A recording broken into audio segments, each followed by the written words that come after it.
Do you think this Eagles offense now with him is better than the version that won Super Bowl 52? James, I can't really take you seriously now with that, but that's fine.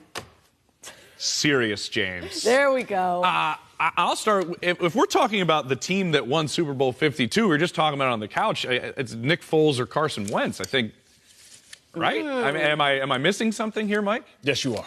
I am? What is he missing? I mean, Nick Foles was on fire. He was on fire. I was going to say that. He was, but I mean, he was a better player. He was a better football player. They were grooving. They were really grooving at that point. But you're right. You're right. I mean, so you would think the most important. You want to think the most important position in sports is better, so you would think that you'd be better. But we talked about earlier the other issues they have. You make that point. Yeah, but the guy who replaced him won the MVP, so it's not like he was just holding on to the steering wheel. He wasn't Trent Dilfer just trying not to lose it. He went out there and he made plays. Philly special. He went out and called it. And you think about what this team is missing. It's missing the J Train. The J Train was a guy who was averaging over 5 yards per carry, a guy that was that physical presence when they needed to saw the game away. Remember how they got there through the playoffs. I think that last year they had a better team and they were grooving. Well, they had the third-ranked rushing offense last year. Now they have the 20th. And then you see what they did in the game against the Panthers when they were up by 17-0 in the fourth quarter. They didn't even run the ball. It wasn't until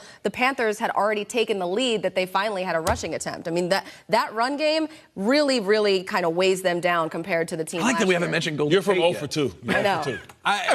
Well, we haven't mentioned Golden Tate, but I also think that it's tougher than you think. I mean, you sit there and you say, okay, Carson Wentz or Nick Foles. A, they were grooving, yes. B, that offensive coaching staff was unbelievable. They were on fire last year. Wentz wasn't grooving last year at all. Probably going to be the MVP. He what?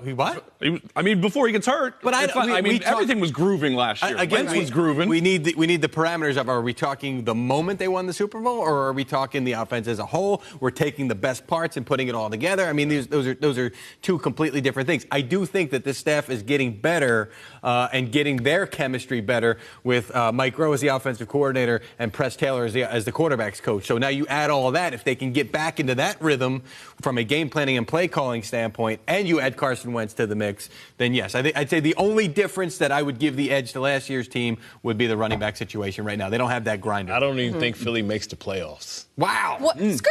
Huh? What? Really? Okay, if we believe in the Washington Redskins, and you look at what it's going to take to get that the wild cards. I think the wild cards going to either come from the Panthers. Maybe they get the Panthers in, and the other maybe come from the NFC North. Yeah. NFC North. Okay.